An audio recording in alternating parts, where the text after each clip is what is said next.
Alrighty everyone, welcome back. It is now the middle of February of 2023, and we're only getting closer to the first episode of The Mandalorian Season 3 on March 1st. That's really going to set up Jon and Dave's new universe moving ahead for 2023 and beyond, and exactly what they really have in store for both TV shows and movies, by the way, behind the scenes over at Lucasfilm, is really all coming together by Bob Iger, the Disney CEO, and even, of course, the higher-ups over at Disney. This is Mike Zero. Subscribe if you're new, and like this video to see future Star Wars updates. I'm also on Twitter at Mike01. I thank you all so very much for the great and kind support. Now, that brings us to exactly what's been going on between the entire cinematic universe for Star Wars. You know, everything to do with the movies.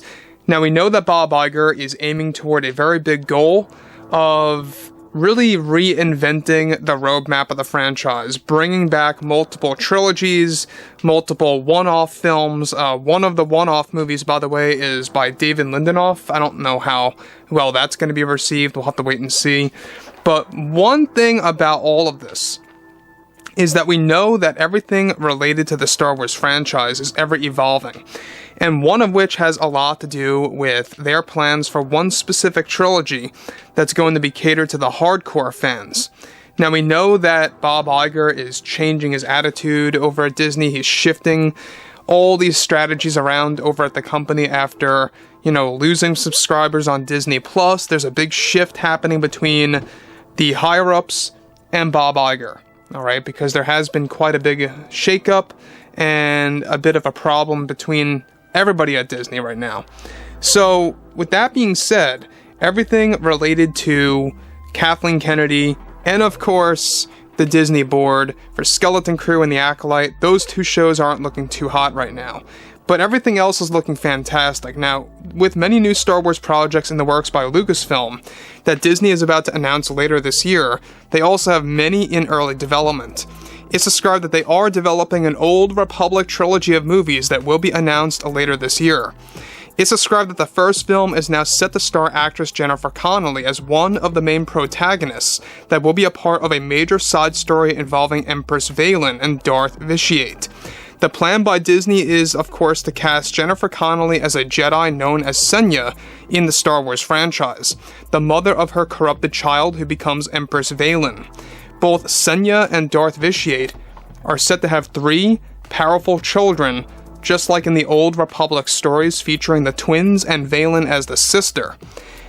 Now, this side story for the Old Republic is set to feature a conflict between a mother trying to save the daughter from the dark side with the Emperor Vitiate character, the father of Valen, trying to keep her corruption in place. Now, let me just stop right here for a second. We've talked about this, of how these Old Republic installments are meant to have a Gladiator tone to them. I don't know if you guys saw the movie Gladiator, but it's going to have that kind of tone as far as how serious it's going to come across as far as how gritty it's supposed to be. They're taking a lot of inspiration from Lord of the Rings, stuff like that. So basically, each side story of the Old Republic films that are actually being planned are going to have different tones. This one in particular is going to have a major tone from the movie Gladiator. And if you guys have seen the whole story of Emperor Vitiate, Senya, Valen, the twins, etc., the Knights of Zakul, all those different things, it is inspired from, the Roman period. And I like that. The fact that they're taking a lot of key elements from that and kind of implementing that into the Star Wars franchise is also fantastic.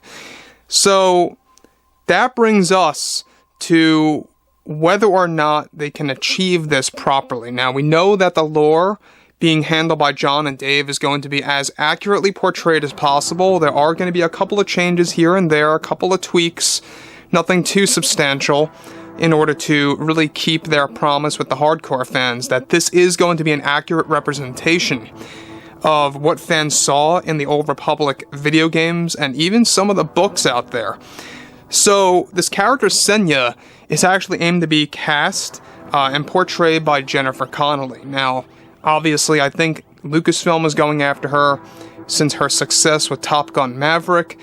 Even before the film arrived, they were in a lot of meetings with Jennifer Connelly to come on board of what at the time was a separate trilogy that wasn't the Old Republic at the time. It was going to focus on Sith royal families. We talked about this. That has been shelved and reinvented as the Old Republic trilogy, still keeping Jennifer attached to the first film, at least. Now, if you guys look at a character called Senya, S-E-N-Y-A, very much accurately represented to have Jennifer Connelly portray the character. It makes a lot of sense why they would want to cast her. And Connelly is said to be 100% on board. After all, guys, not a big surprise.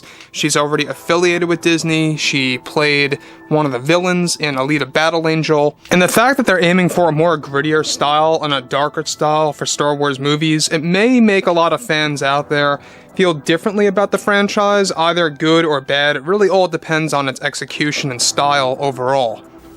It's a very, lengthy development right now. They're going through a lot of the notes right now by John and Dave and other creators coming on board for the Old Republic trilogy, given, of course, the first film is just coming together right now. I think that Connelly is a perfect fit for Senya. It makes a lot of sense, and like I just said before, given that she played a villain in Alita Battle Angel, she already has connections with Disney. Makes a lot of sense for them to do that. Now, the thing about this too is they are going to be using a lot of the story elements of the Knights of Zakul and how Empress Valen fell to her own corruption. So this is just one of the side stories. We talked about how the Old Republic project is going to actually have multiple side stories in each movie, and also at different points in time, years apart from others. So for example, there's going to be a story about Revan, we'll talk about that in a second, where his actions are going to have a big impact on another character's story years apart, and how everything is going to intertwine with everything else. That's basically the grand plan for the Old Republic trilogy, especially with the first film, is that they really want to make this somewhat linear, but also a very separate series of stories within each movie, if that makes sense. So I think it's a good system. I think it's a very excellent system. They're kind of taking inspiration from, I guess you could say, Pulp Fiction, but spreading each story years apart, if that makes sense, and how each story affects the other. Now, obviously, the Old Republic is something that fans need to be familiar with and to actually get more involved in. That's why Disney's going to be pushing a lot of canon books for them coming out later this year into 2024.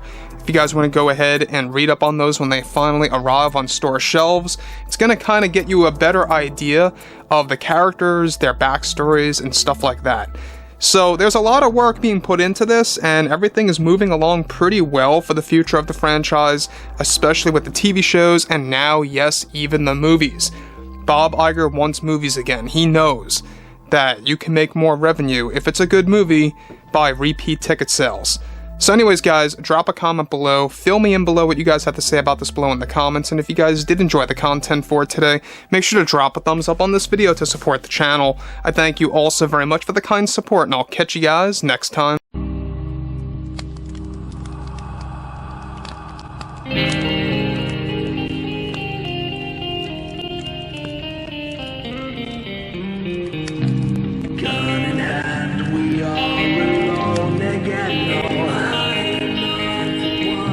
From night to moon, we hear them moans again.